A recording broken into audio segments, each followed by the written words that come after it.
Okay, ngayon may oras na ako sa'yo, Sas. Kakatapos lang ng exam ko. kaya, kaya may konti akong oras para sa'yo.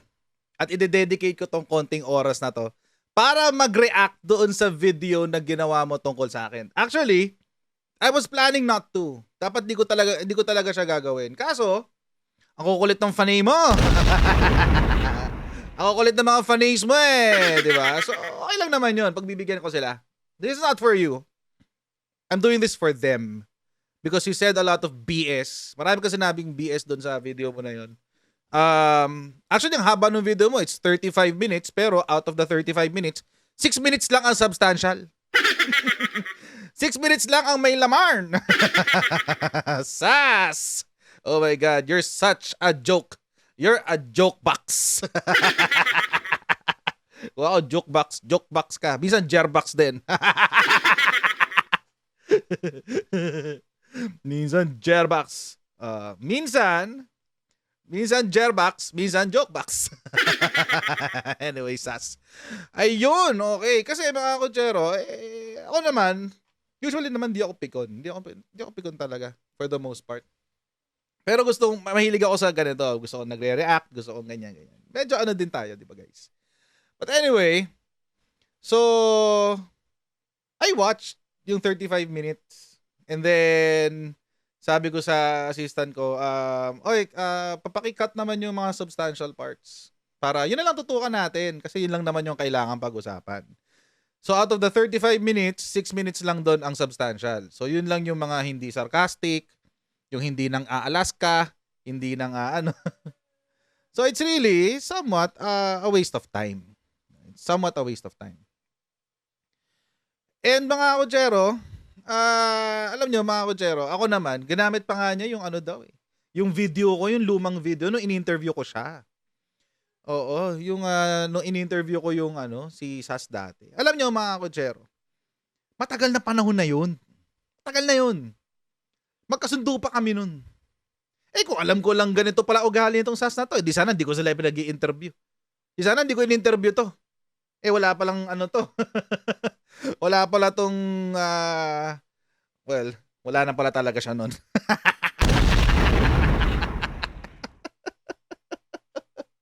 Wala na pala talaga. So what do I expect? Anyway. Diba? Reklamo sa akin tungkol sa ibang vloggers nung panahon na yun. Ang dami niyang sinabi tungkol sa ibang vloggers. Di ko na sabihin kung ano yung mga sinabi niya. Di ko na sabihin kung sino yung vloggers na yun. Pero mga kutsero, ngayon, ginagawa rin niya sa akin. Okay lang naman yun. Hindi naman ako bababa sa level niya. Pero, i-address ko yung mga kalokohang pinagbabanggit niya dito sa video na to. Okay. We will break this 6-minute video kasi ito lang yung substantial Out of the 35 minutes, 6 minutes lang ang substantial. We will break this down into yung mga topics na minention niya. Hindi ko na sinama yung sa yung kay Taiwan kasi yung nag-fire drill sila diyan kasi meron kasi isang video na na-address ko na siya somewhat. So, this is what I'm going to do. Sabi niya kasi tinuturuan ko rin maging mangmang yung audience. Oh my God, pinapasa ko rin ang kamangmangan. My goodness. At least yung kamangmangan ko may dokumento. Alam mo naman ako mag-live. Sas, kilala mo ako. Alam mo kung paano ako mag-live stream. Alam mo rin paano ako gumawa ng content. Hindi ako yung katulad ng ginawa mo na kuda-kuda, puro chismis na. Okay, umpisahan ngayon natin yan.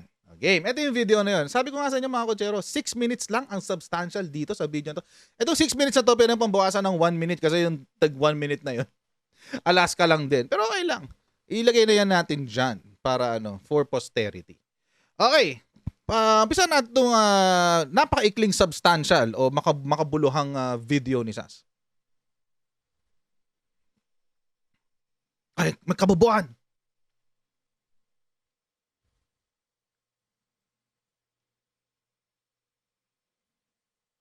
So ngayon, sasagutin natin tong kabobohan mo. Sabi mo, Ay, kabubuhan daw. pa natin pwedeng suluhin ang WPS.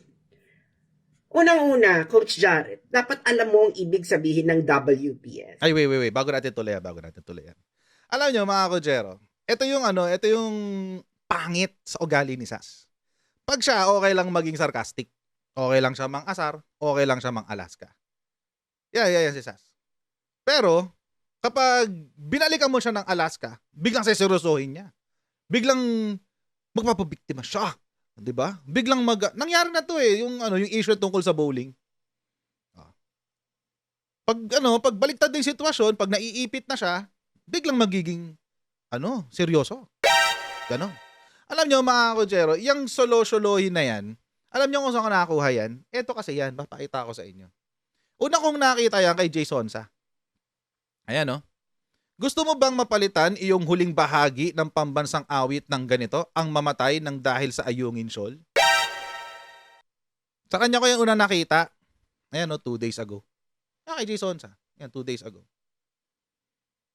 2 days ago. Ang witty. Ang witty Tapos, nakakatawa, nag-scroll up lang ako ng isang beses pa doon sa aking Facebook. Nakita ko to. Till the last Filipino ang mamatay ng dahil sa shoal. Ay, witty talaga nila. May bago silang drama. So sila, pagalingan ng wit. Ay, isip ko, sige, maikisaw-saw ako. Saw-saw lang naman. Mga asar lang ako. Ayan, mga asar lang. Doon ko ngayon naisip na ang drama pala nila ay ang mamatay ng dahil sa shoal. Bawal ba na shoalohin ang West Philippine Sea? It's a play on words. Kasi sila, nang-Alaska sila. Nang-Alaska sila Bawal silang Alaskahin? Bawal kang Alaskahin, Sas? After kong gawin yung comment na yon, eto na, ginawa mo na tong rant mo na ito. Eto, nag-meltdown ka na naman. Queen of meltdowns, joke box. So, ayan. But anyway, so ito, tuloy natin. Tuturuan daw niya ako tungkol sa Kalayaan Island Group.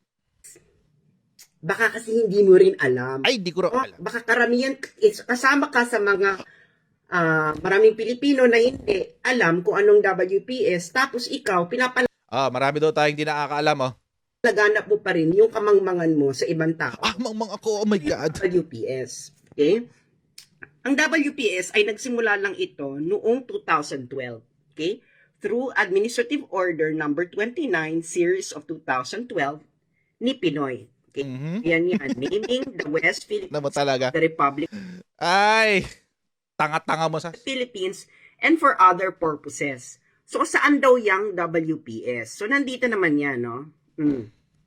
So, ang WPS daw ay ang the maritime areas on the western side of the Philippine archipelago are hereby named as the West Philippine Sea. Sige, papatapusin kita sa Luzon Sea as the waters around, within, and adjacent to the Kalayaan Island Group, Bajo de Masinloc, also known as Scarborough Shoal. Okay. As well as the waters around, within, and adjacent to the Kalayaan Island Group. So, ibig sabihin, yung waters na nasa Kalayaan Island Group, that's West Philippine Sea. Okay. Hindi pa natin pwedeng solohin. Stop natin dyan. Ang sabi niya, yung West Philippine Sea daw, nag-start lang yun noong 2014? 2012? 2014? I think that's 2012. Okay.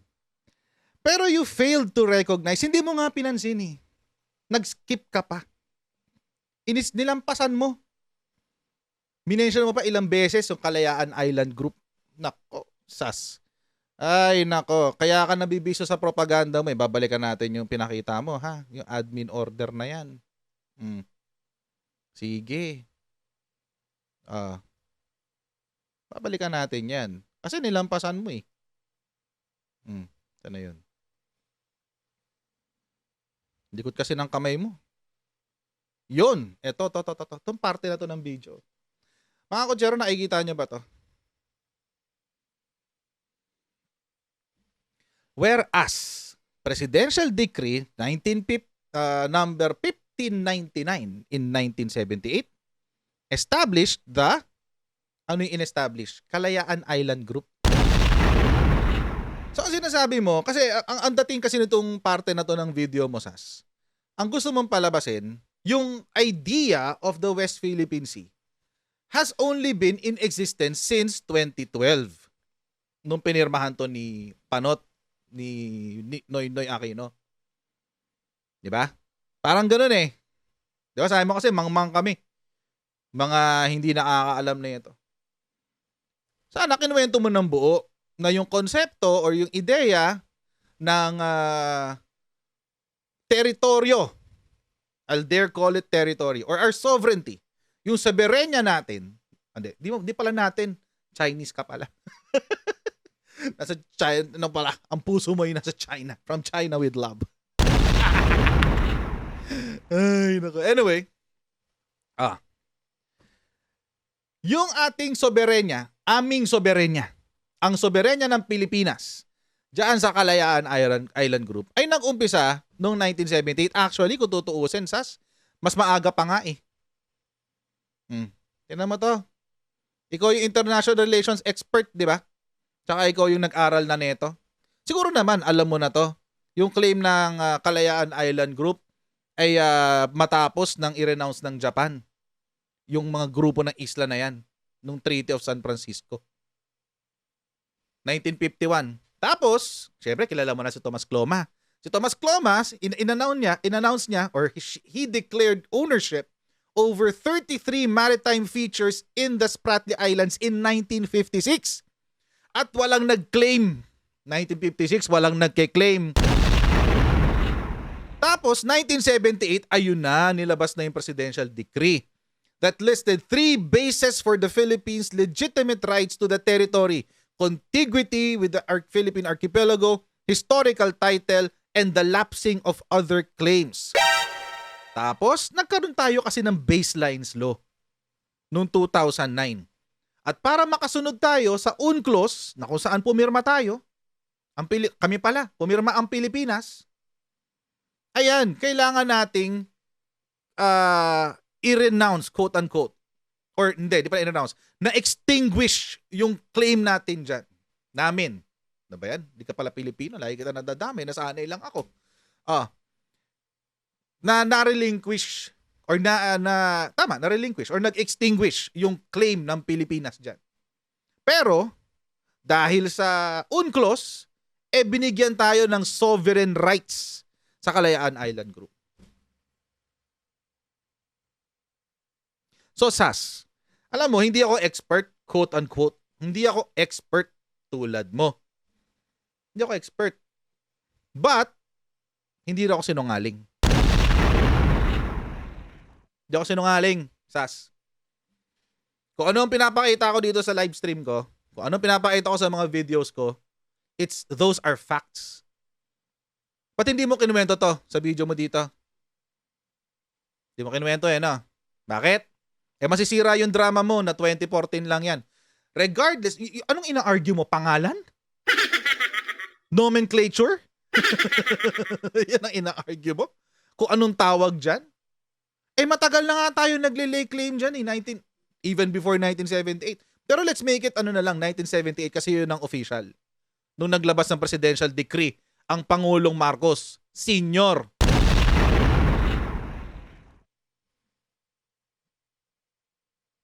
Nasaan ang sinasabi mong facts? Tuloy natin yung video, Sas. Napasa na natin yan. Di ba natin pwedeng yan. Dito tayo ngayon sa West Philippine Sea? So sabi mo, hindi ba natin pwedeng solohin? Kucharet, kung may alam ka sa issue, may tatanong yan. So goodness. So dapat, wag kang palaganap ng kamangmangan. Wag kang kamangmangan. Ouch! Ito yung Kalayaan Island Group na sinasabi tapos? Philippine Sea. Hindi mo nga in-explain eh. Tignan mo, ang dami mong kinudan, hindi ka nag-explain. Ngayon papakita mo yung mga flags game.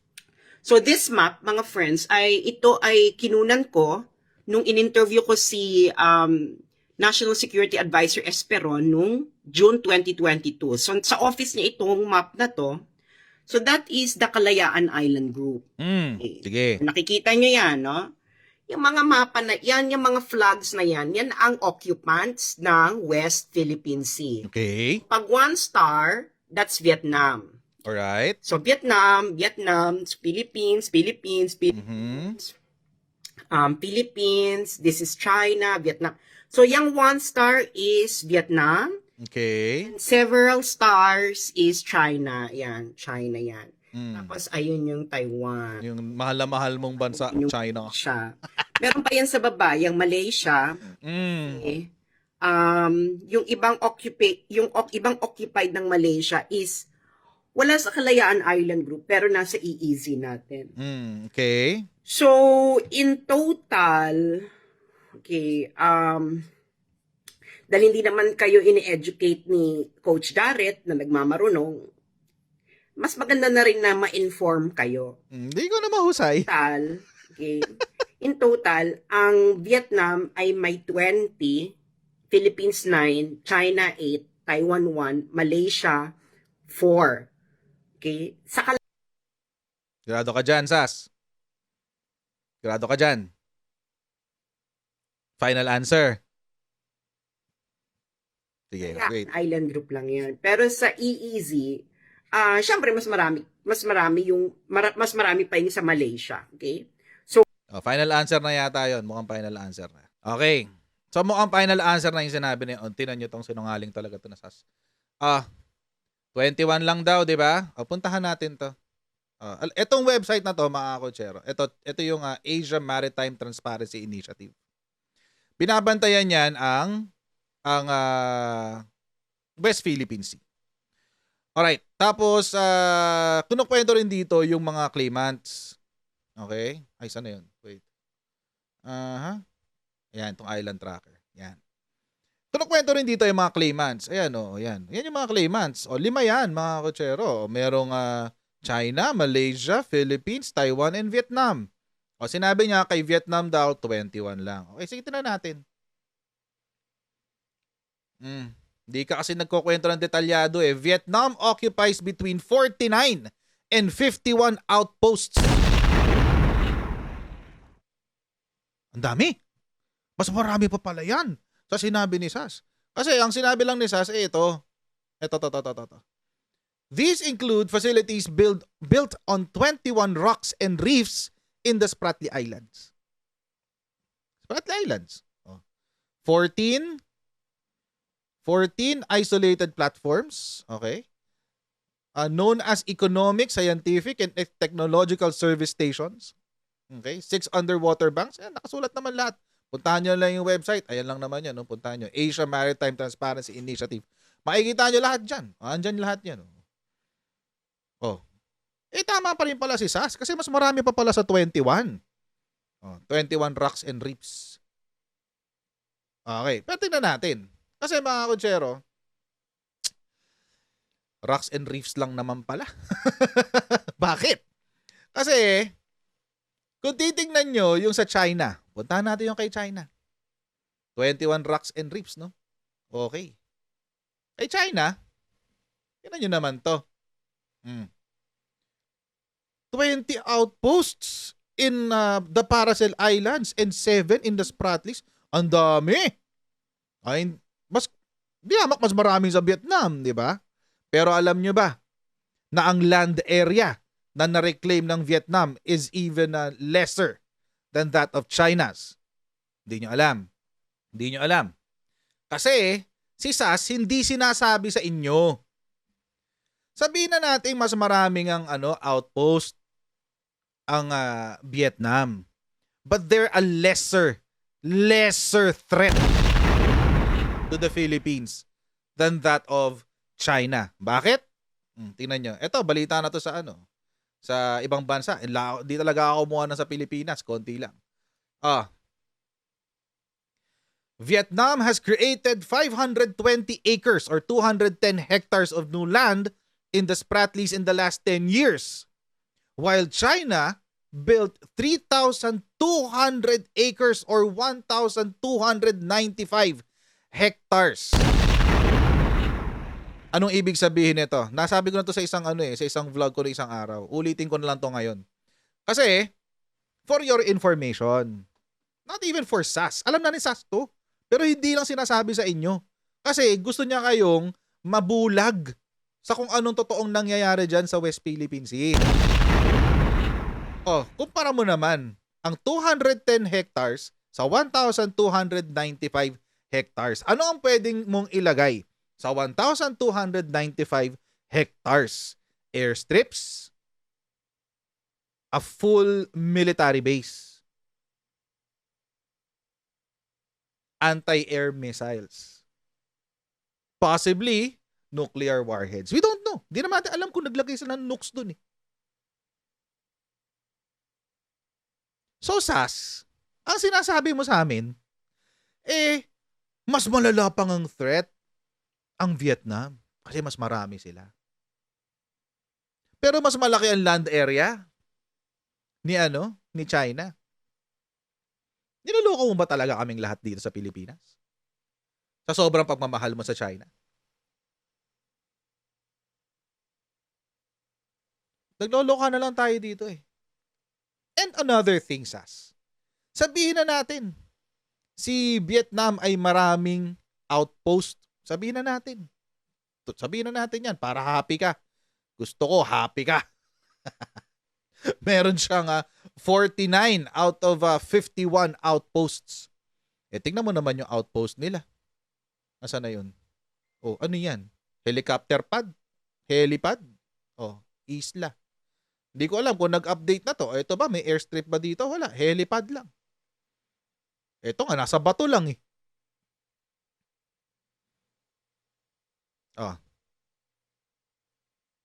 At saka bakit natin papaalisin?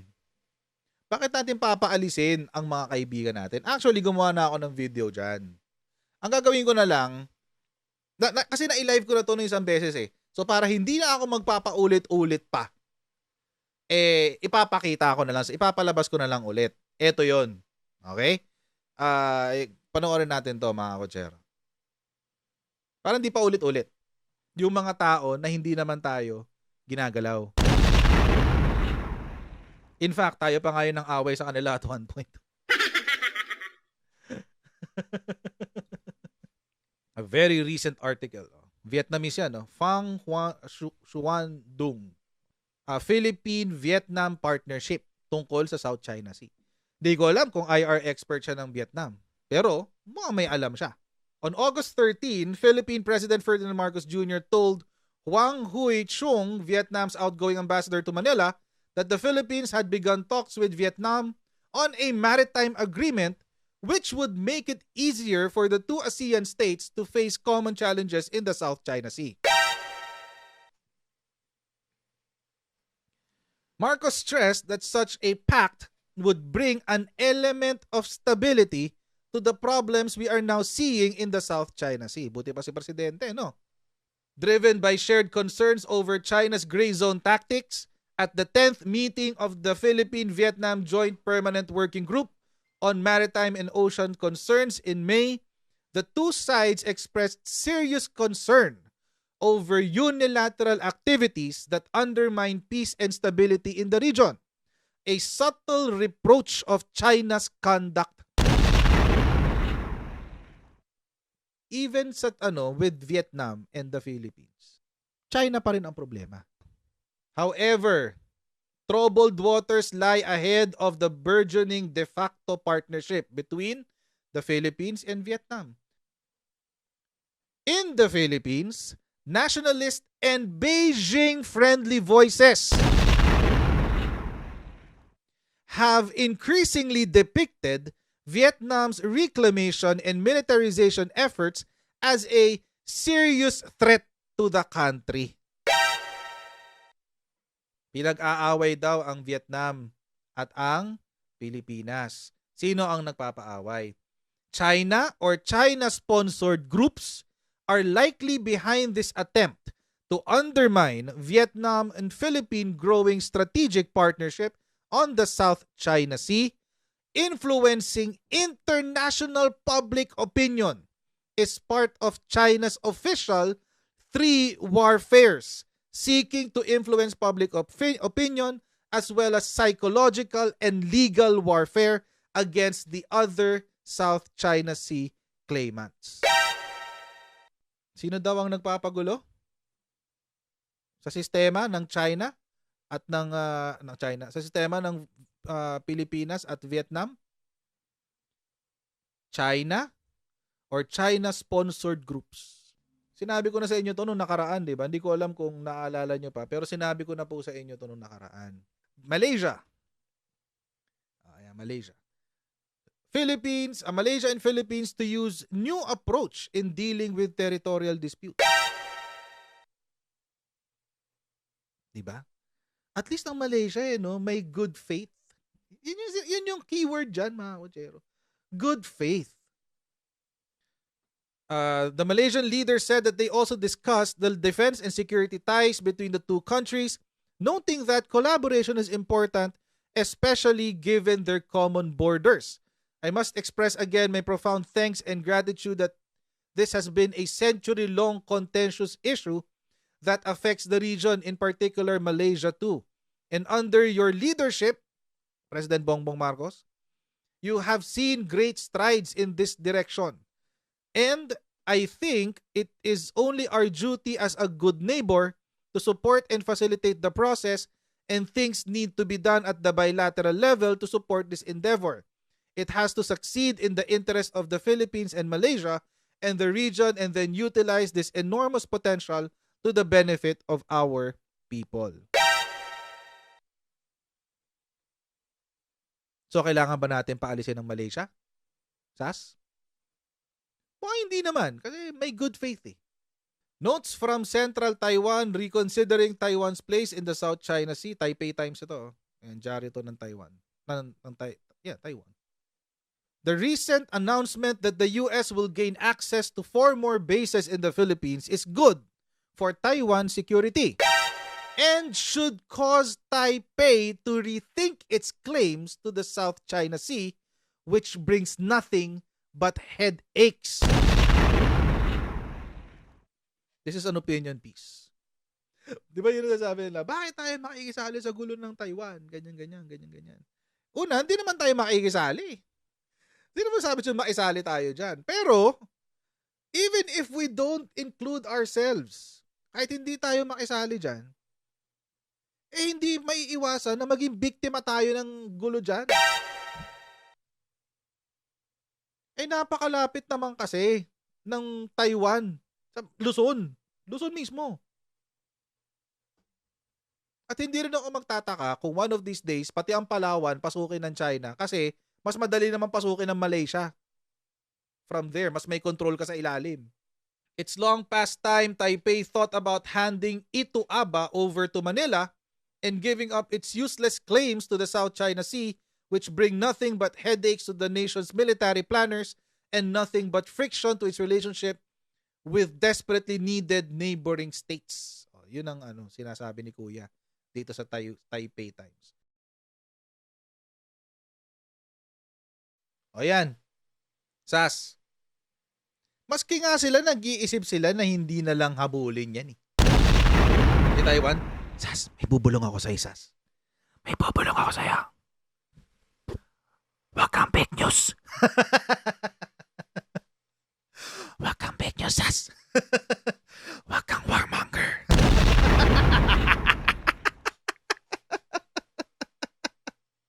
Okay, tuloy natin. So, pag sa EEZ, so 21 ang Vietnam. 7. Okay. Taiwan isa. Parang China is 8. So, 21. Parang nauna yung video ko dito. Dapat tinapos ko to. Outposts ng Vietnam ay nasa EEZ ng Pilipinas. Nasa West Philippine Sea. Ang Malaysia may 7 sa West Philippine Sea. Ang Taiwan may 1. Ang China ay may 8. Sige. Vietnam, 7, Malaysia, Taiwan. It's 49 actually. China, 8. Okay. So, kung isasama pa natin yung Sabah sa Malaysia, dahil nasa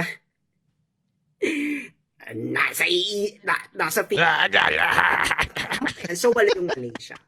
Lumalabas pagkalalaki mo doon. Jared, hindi pa natin pwedeng solohin ang WPS. Mm. Well, ang sagot lang dyan, Coach Jared, ay pwede mong solohin ang WPS kung mapapalayas mo ang 21 ng Vietnam, Malaki ilong ni sa gigil, oh. Malaysia, ang isa ng Taiwan, Malaki din naman ilong ko, pero 8 ng China. flare up yung ano niya, sa gigil, eh, oh. Focus ka lang sa 8 ng China, hindi rin sigurado na ikaw yung mag-o-occupy. Kasi yung claim ng China, ng Beijing, is acting as the claim of Taiwan. So malamang, Taiwan will move to occupy them. Or if not Taiwan, it's going to be Vietnam. Kasi Vietnam, pareho sila ng claim. Okay. Almost identical ang claim nila ng China. Sige. So sa madalit salita, Coach Jared, nalalaman ang dunong ng isang tao sa pamamagitan ng kanyang mga tanong. Ay, hindi lang doon. Diba? So, ay, hindi lang sa mga tanong.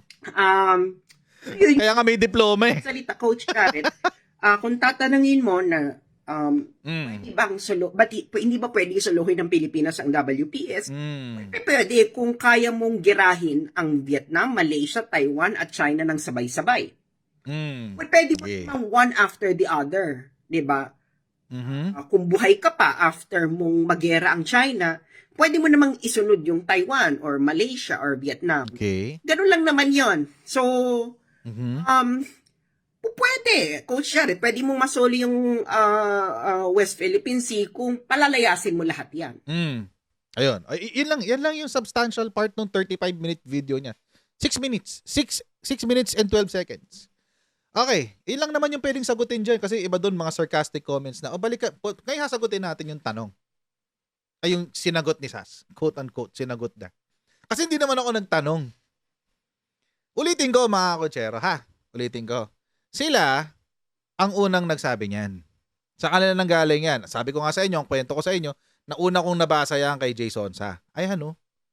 Ang mamatay ng dahil sa Ayungin Shoal. Kay Jason Sa yan. Sa kanya ko unang nakita yan. Tapos nakita ko sunod kay Sas. Ayan, no? Sas Rogando Sasot. Laban na! Ang mamatay ng dahil sa shoal. Di ba nagiging, nagpapaka-witty? Tawag dito? Controversial? Nagpapaka kung ano-ano? Di ba? Tapos kapag ginawa mo yung same thing, ay, hindi nila matake! Di ba? Triggered. Pero I have a question. Ito, Sas, no? Kasi lagi mong sinasabi, laging pinoposisyon nung mga parot ng China.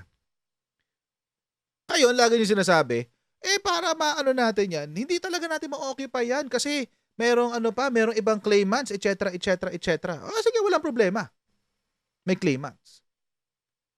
Pero magkasundo ang Vietnam tsaka Pilipinas. Magkasundo ang Malaysia at ang Pilipinas. Right now, magkakasundo ang Taiwan at ang Pilipinas. In fact, binabalita pa nga sa Taiwan na i-relinquish na yung claim. Turn it over to the Philippines. Yun ang sabi, di ba? Doon sa Taiwan Times, Taipei Times. Ako nagtataka. Bakit lagi ang positioning nyo? Pag-away-awayin yung ibang claimants doon sa loob ng West Philippine Sea. Paano kung magsabay-sabay lahat yan? Magkampi-kampi lahat yan laban sa China? Ano kayo ngayon?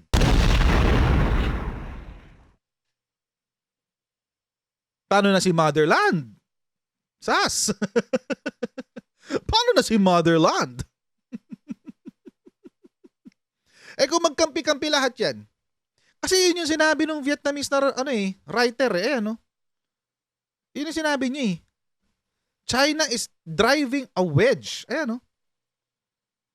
This leaves them vulnerable to a wedge strategy allegedly by China or parties aligned with Beijing. So paano kasas? Kasi alam ng China, mga kotsero, alam nila na kapag nagtulong-tulungan lahat ng claimants sa ASEAN, tapos ang paghahari ng China dyan sa West Philippine Sea. Nag-uusap na ang Pilipinas at ang Vietnam. Nag-uusap na ang Pilipinas at saka ang Malaysia. Taiwan meron na tayong leverage kay Taiwan. Hindi ako IR expert, hindi ako international relations expert, but marunong naman akong makakita ng bullshit pag nakita ko. Sas.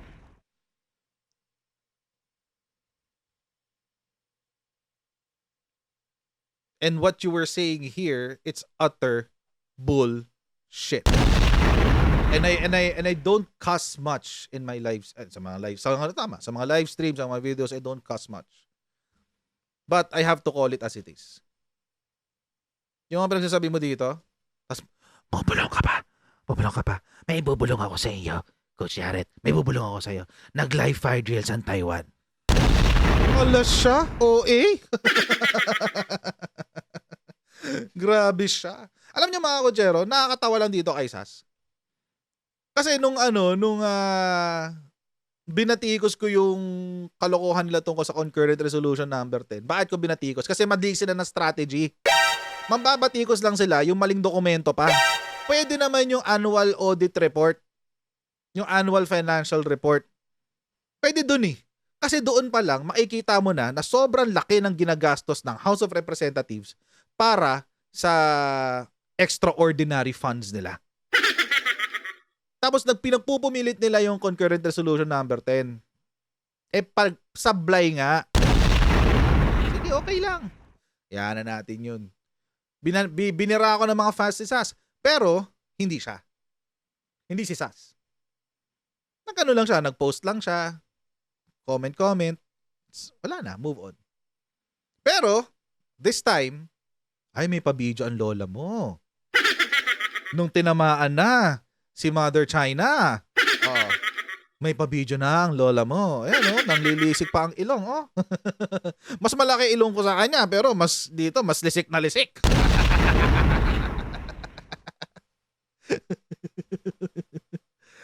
Doon lang siya nag-react. Doon lang siya napagawa ng video. Bakit kaya? Yan. Your guess is as good as mine. Bakit kaya? Diba?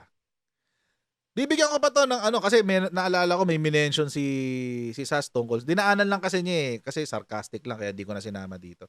Tungkol sa PCA. Hindi ko rin tinuturuan yung mga audience ko tungkol sa PCA. Puro kamangmangan ko lang daw ang tinuturo ko. Panoorin natin ngayon yung video na ginawa ko tungkol sa PCA.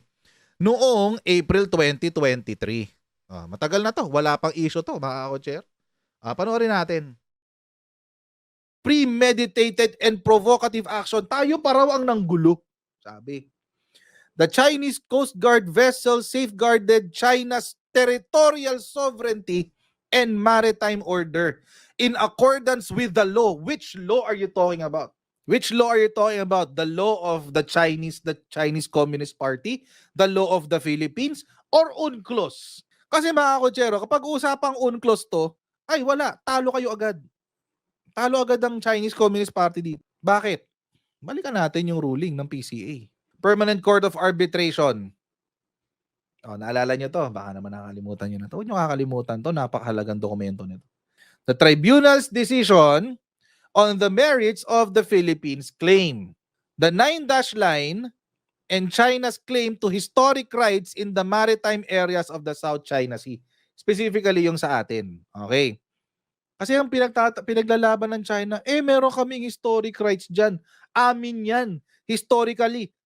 Parte ng teritoryo namin yan. Historically. The tribunal noted that there is evidence that the Chinese navigators and fishermen, as well as those of other states, had historically made use of the islands in the South China Sea. Although the tribunal emphasized, meron naman daw ebidensya na ginagamit daw ng China yung South China Sea. Oo, meron naman talaga. Pero the tribunal emphasized that it was not empowered to decide the question of sovereignty over the islands. Hindi ito dahilan para magkaroon kayo ng teritoryo dyan sa South China Sea. There was no evidence that China had historically exercised exclusive control over the waters of the South China Sea or prevented other states from exploiting their resources. Wala naman pala kayong ebidensya eh. China eh. Kaya pala hindi kayo nag-participate sa arbitration kasi alam nyo mga kochero, don't be deceived na dahil hindi sila nag-participate sa arbitration eh parang hindi na valid yung itong resulta ng arbitration. No, don't be deceived. Parang ano lang yan. Kinasuhan ka pero hindi ka umattend sa hearing. Ganun lang yun. It doesn't necessarily mean na merong na mali yung decision. Historic rights and the 9-dash line. Okay?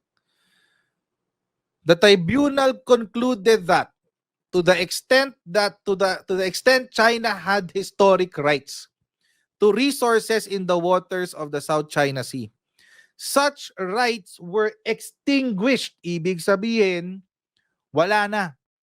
Kung kiniklaim nila na teritoryo nila noon, itong South China Sea, nung pumirma sila sa UNCLOS, wala na yung karapatan na yun. Such rights were extinguished. Wala na. To the extent they were incompatible with the exclusive economic zones provided for in the convention. Ngayon, kailan ba sila pumirma sa UNCLOS itong China? Pumirma ho sila sometime in 1982. It took 9 years from 1973 for the international community to finalize the United Nations Conference that finally agreed on UNCLOS in 1982. For the PRC, this was its first multilateral negotiation after having joined the UN in 1971. Kahit sabihin na natin nung una pa lang, pag-aari nila yun. Sabihin na natin ganun. Kahit wala naman. Dahil pumirma sila sa UNCLOS, isinuko na nila yung karapatan na yun. Bakit? Kasi sa UNCLOS, ang iyong exclusive economic zone ay hindi lalampas sa 200 nautical miles. Hanggang doon ka lang. 200 nautical miles ka lang. Tingin nyo ba, yung South China Sea, yung Scarborough Shoal, nasa 200 nautical miles ng mainland China? Kuha kayong mapa, hanapin nyo. Tingnan nyo kung nasa 200 nautical miles ng ng China yan. April 2023 pa to. SAS. Diba? PCA yan. Alam mo yan. Sabi mo, binasa mo ng baliktaran yan. Natutulog ang binabasa yan. I'm sure. Alam mo to. Baka naman na-skip mo to, no? Tong parte na to. Ayaw mong basahin kasi masakit sa mata. Ay, nako. Bigyan pa kita. Bigyan pa kita. Isa pa. Bonus. It was a premeditated. Bigyan kita ang bonus. Ito pa, bonus. Ito yung dahilan. Ito yung claim natin. Sorry, namin pala. Claim naming Pilipino sa West Philippine Sea. At ano yung kanyang basehan sa ating Philippine Constitution. Alam nyo mga kutsero, marami po kasi nagsasabi, hindi naman natin teritoryo yan. Pati si SAS, ganun. Hindi naman natin teritoryo yan. Okay, totoo naman. It's not part of the territorial waters. But, it is part of our EEZ, Exclusive Economic Zone. Wala naman tayong karapatan dyan kasi EEZ lang yan. Who the hell told you that? Kung binigyan tayo ng ating Philippine Constitution ng karapatan para protektahan yan at mag-take advantage sa mga resources na nandyan. Panoorin nyo to. Oath. Nakasulat po dito yung oath ng ating presidente at vice-presidente. I do solemnly swear that I will faithfully and conscientiously fulfill my duties as President or Vice President or Acting President of the Philippines, preserve and defend its Constitution, execute its laws, do justice to every man, and consecrate myself to the service of the nation. Yan po ang oath ng presidente. Basically, this summarizes kung ano yung mandato ng presidente. Ano po yung nakasulat dyan? Preserve and defend its constitution. One reason kung bakit sinasabi ni PBBM, wag na muna natin galawin yung chacha because of that.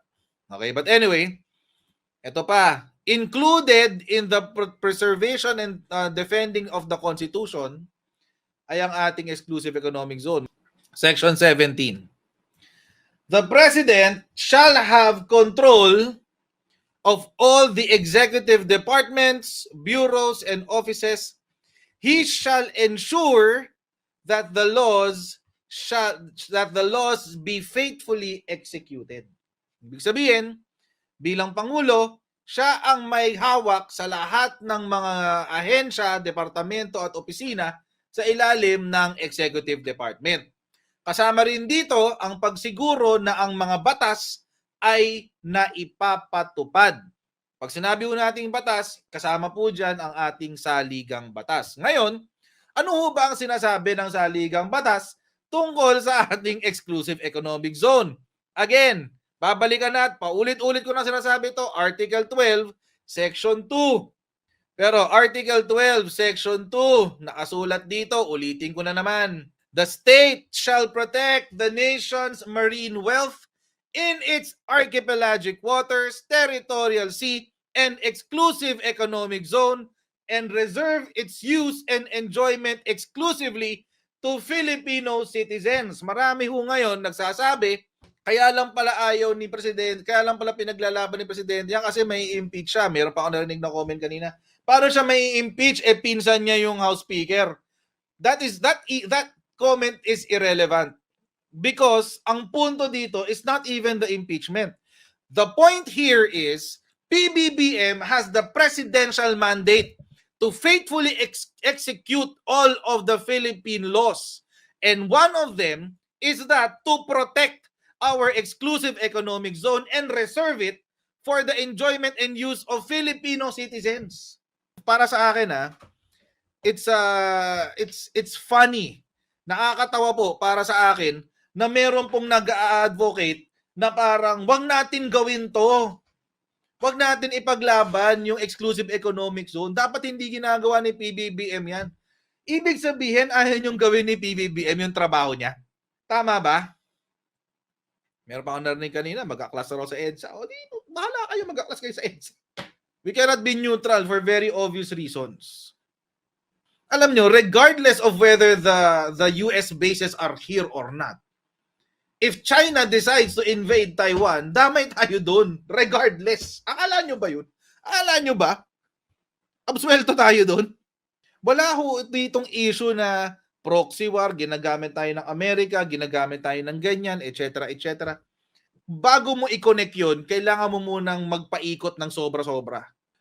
The simplest explanation is usually the right one.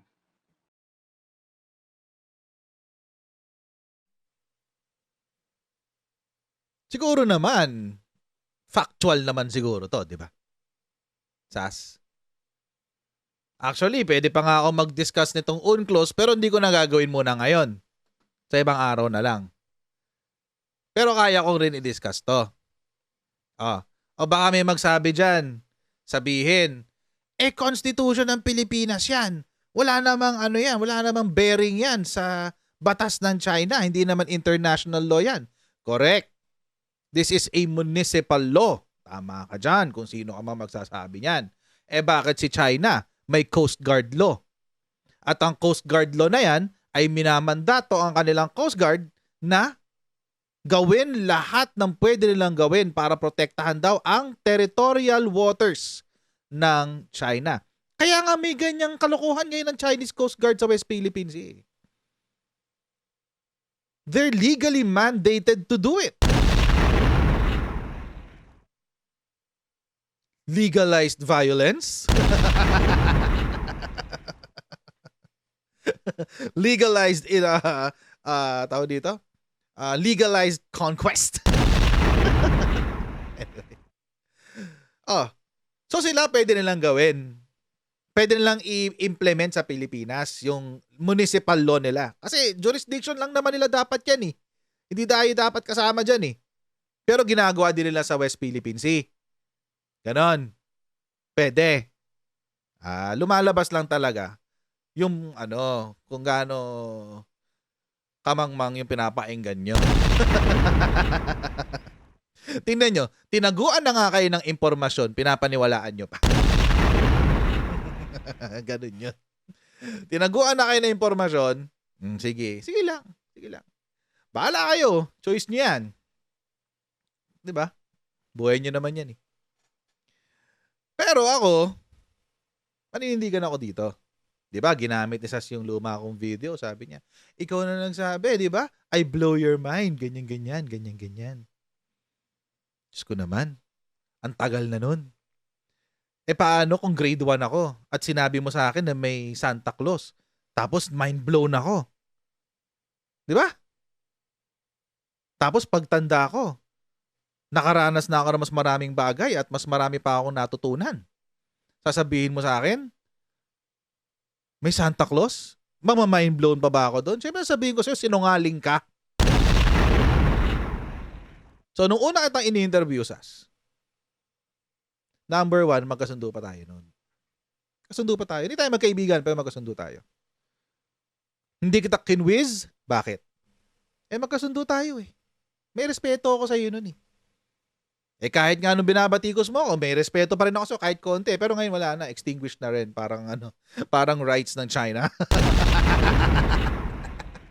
Sa easy. Extinguished na rin. Wala na. Ubus na rin. May respeto pa kasi ako sa'yo noon. Siyempre, pag kita babasyuin sa channel ko, ako yung host eh. Parang bahay ko yan. Tapos, ginulpi kita sa loob ng bahay ko. Ano naman kalokohan yun? Diba? Walang gagawa nun. So, syempre, sasakyan ko yung trip mo. Trip mo yan eh. But anyway, a lot has changed since then, Sas. A lot has changed. And I don't think you can blow my mind anymore. With all of these things. All of these BS that you're spreading around. Wala. And I don't intend to blow your mind anymore. Bakit? Para saan? Alam ko naman kung para saan ka. Alam ko naman kung para saan ka eh. Di ba? Hindi na tayo magkakasundo dito. Ever. Kahit hindi ako magbabago dito. Alam ko hindi ka rin magbabago dyan. So, okay lang yun. Walang problema doon. Kasi, alam naman natin, ayan, if the shoe fits. Okay. Ay, nako, pasensya na guys. It took a while for me to do this. Kasi nga, busy ako sa aking exam. So, puro comment lang ako sa Facebook, diba? Post lang ako, etc. Tapos, paggabi, pa nagla-live, hindi ako masyado nagdi-deep dive kasi, una, hindi ko pa napapanood yung video. Wala akong time eh. Ang time ko lang gumawa ng content. Ngayon, natapos ko na yung midterms ko. Actually, may 2 pa ako next week, hopefully. Tapos, napanood ko na siya, finally. Di may time ako. Ngayon ako nag-umpisa. So, I'm not sure kung magre-respond pa si Sas dito. And actually, I don't even care if she does. She does. I don't care if Sas does. Wala na. And naka-move on na siya eh. Parang napaigibo na siya ngayon, di ba? Kasi, kinall out ang lola mo. Kaya ano na siya ngayon? Kay Malaya na siya, tsaka kay Gibo. Sas has bigger fishes to fry. But kaya nga, itong video na to, it's not really for Sas. It's for the people na naniniwala sa mga ganong klase na paniniwala. Ngayon, mga kotsero, I encourage all of you. Huwag nyo rin paniwalaan what I'm saying, hook, line, and sinker. Huwag nyo akong paniwalaan. Kasi, una, don't take my word for it. Mag-aral din kayo. Pag-aralan nyo din yung issue. Magbasa-basa din kayo. Basahin nyo yung PCA. It's really interesting. Maganda talaga siya kung mahilig kayo magbasa. Basahin nyo yung PCA. Basahin niyo yung history ng Kalayaan Island Group na pinilit pang tago-tago ni Sas, nilampasan pa para lang ma-push yung 2014 agenda niya. Anong agenda yung pangalan lang binago? Sabihin mo bago lang? Ano ba? Diyos ko, niloloko mo mga audience mo, Sas. Tapos hindi mo sinabi. Sinabi mo, ang dami-daming base ng ano dyan. Pero yung mga malalaking base pala, na kay China. At yun pa yung mga malalapit sa bansa natin. Well, alam naman natin, di ba? Alam naman natin kung ba't siya ganyan. Si Sas. But it's okay. Okay lang yun. Okay lang yun. And I think this will be the last that I'm going to talk about Sas. Kung ano pa siya, kung magsasalita pa siya, di bahala siya. But I think this will be my last. Kasi wala na akong dapat sabihin eh. Siguro kung tungkol sa UNCLOS, baka gumawa pa ako ng isa tungkol sa UNCLOS. But that's about it. Kasi wala na eh. Wala ka ng, 4 lang naman ang totoong issue dyan eh. UNCLOS, actually 3 lang. UNCLOS, yung ating municipal laws, okay, yung fisheries code natin, constitution, etc. Tapos yung PCA decision. That's about it. When you talk about China, that's about it. Yun lang ang kailangan mo mabasa. Wala nang iba. Tapos yung iba dyan, that's opinions. Opinion of this geopolitical expert, geopolitical person. Di ba? Doon sa geopolitical expert na isa, meron sa Pilipinas isang geopolitical person, sa China merong Filipino, quote-unquote, then di na pa siya Filipino. Filipino with a Chinese heart na geopolitical person. Ayan. So, okay lang yun. Wala problema dun. Pakinggan nyo lang para mas malawak yung pagkakaunawa nyo sa topic. Pero wag nyo paniniwalaan hook, line, and sinker. Dahil marami pong aspeto na sinasabi itong iba't ibang mga eksperto na to at mga tao na to na pinag-aralan daw yung geopolitics at international relations ng napakahabang taon na hindi kinukwento. Kasi meron silang sinusulong na agenda. In this case, yung agenda ni Chinese Heart, yun, isulong ang agenda ng China sa Pilipinas. Yung agenda naman dito nung isa na dilawang pink, isulong ang liberal progressive policies. Yun yung agenda nila. Kaya mas maganda, mas maraming kayong boses na napapakinggan, mas nakakabuo kayo ng sarili nyong opinion. Ganun lang naman ginawa ko. Hindi ko kailangan maging IR expert or geopolitical analyst or whatever para maintindihan yung complications dyan sa West Philippine Sea. Yun lang. Basahin nyo lang yung 3 yun. Yung at UNCLOS, United Nations Convention on the Law of the Seas, Permanent Court of Arbitration ruling doon sa 9-dash line, at saka yung constitution natin. Total, Pilipino naman kayo. Okay, kung di kayo Pilipino, di wag nyo napansin yung constitution. Yung 2 na lang. Yun lang ang importante. Any other voices, it doesn't matter. Maski kano pa yan, Chinese, Filipino, it doesn't matter. Form your opinions based on these 2 things. At mas magiging malinaw sa inyo yung sistema dyan sa West Philippine Sea. Ang sistema, mga kotsero, tayo na nga inaabuso, tayo pa yung magbabaw. Ano tayo? Gusto nating maging probinsya ng China? Anyway, ganito na lang tong video na to, guys. And again, this will be, kahit mag-react pa si Sas dito, I don't think, wala na, this is it. Wala na akong ibang sasabihin eh. That's about it. Diba? Kung meron man ibang sasabihin, papahapyaw ko na lang sa live o papahapyaw ko sa mga videos ko, but that's about it. Bahala siya kung gusto niya gumawa ng content. Gusto niya sagutin to, di bahala siya. Otherwise, that's about it. Wala na. So, ayun, hanggang dito lang tayo mga kotsero. I'll see all of you again in our next Coach Jarrett Live. God bless all of you and see you in our next video. Bye everyone. See you.